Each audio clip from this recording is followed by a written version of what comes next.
Tirikusangana zvakare pano paDestiny TV. Zita rangu ndinonzi Stella Muusha.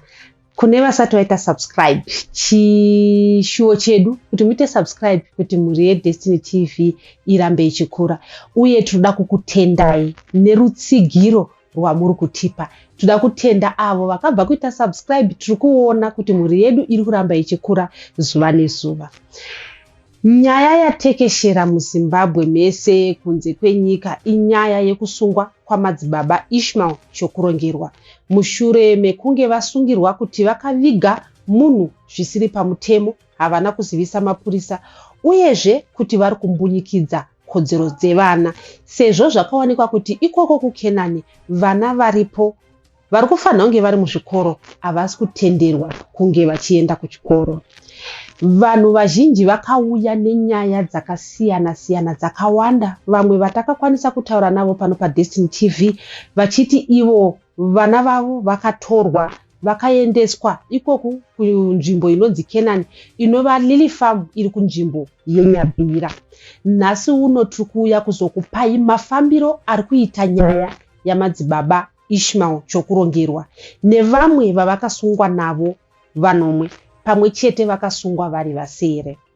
Pavanhu vakasungwa apa pane munin'ina wamadzibaba Ishmael, pane baba vemwana akavigwa zvisiri pamutemo anonzi Hazel, uye murume wake wakanga wakamurora nevamwe vatungamiriri vechechi iyi. Vakapinda mudare redzimhosva kekutanga vakaudzwa kunzi vaizodzoka zvakare, uye vakanga vanzi vaite apply for bail kuti vakwanise kutongwa vachibva kumba.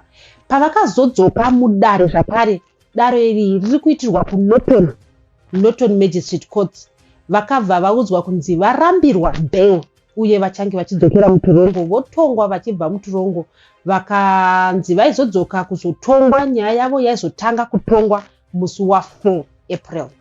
Musi wa4 April madzibaba chokurongerwa nevamwe vavo vakauya vachiti ivo nyaya yavo iri kutanga kutongwa musi iwowo. Izvo zvisina kuzoitika nokuti hurumende yakati yakanga isina kunyatsogadzirira zvakakwana.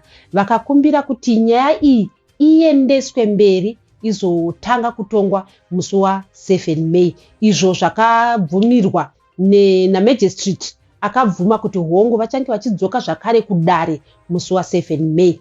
Mushure mekurambirwa bail, vakanga vanzivo vanenge vachitongwa vachibva muchirongo vachiuya kuMagistrate Court.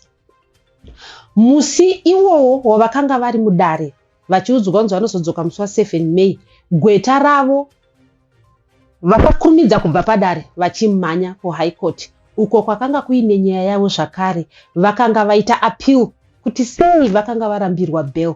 Saka dare reHigh Court rakapa Vanamadzibaba vanonamata chechi yeJohani Masowe inotungamirirwa naIshmael chokurongerwa bail, zvichireva kuti vanamadzibaba vakabuda iko zvino izvi havasisiri mutorongo vavakumba.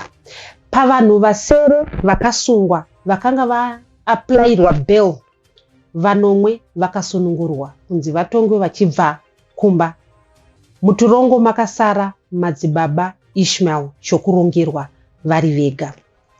Saka update yedu nhasi iri kuti ana madzibaba vakapiwa bail.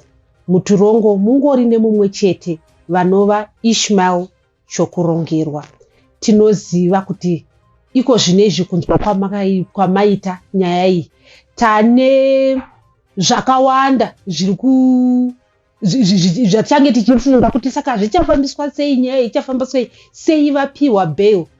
Inyaya yekuti pavakaenda kunoita appeal kuHigh Court vakanzi zveshuwa ngavapiwe bail vatongwe vachibva kumba. Ndiwo mamiriro akaita nyaya yamadzibaba Ishmael chokurongerwa.